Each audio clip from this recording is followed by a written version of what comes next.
Everybody speaks English, no mistakes.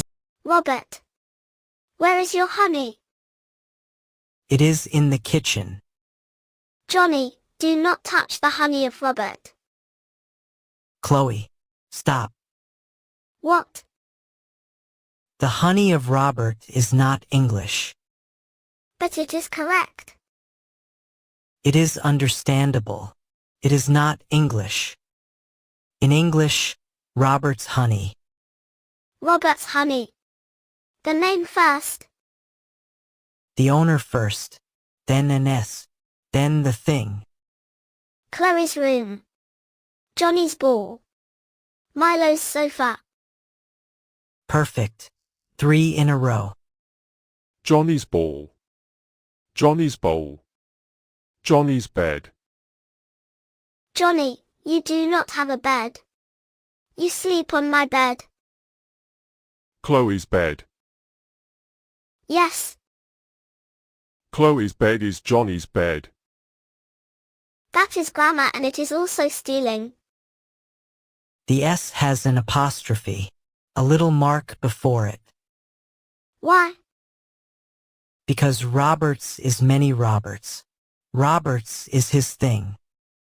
One mark changes everything. 1 mark is the difference between a family and a jar of honey. Milo. Whose sofa is it? It is my sofa. Say it with the S. It is Milo's sofa. It is Chloe's sofa. It is Milo's sofa in Chloe's house. Robert. Is that correct? It is perfect. 2 of them in 1 sentence. I mean, is it true?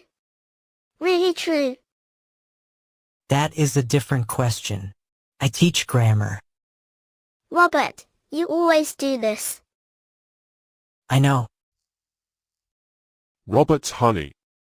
Chloe's room. Milo's sofa. Rosie's questions. Rosie's questions. She has a lot of them. They are hers. Johnny, that was correct and it was funny. I know. I am a proud loud dog. Robert, where is your honey now? Johnny. It is Johnny's honey now. The grammar is correct. Robert. Chloe, he used it in real life. That is the whole point. But I want my honey back.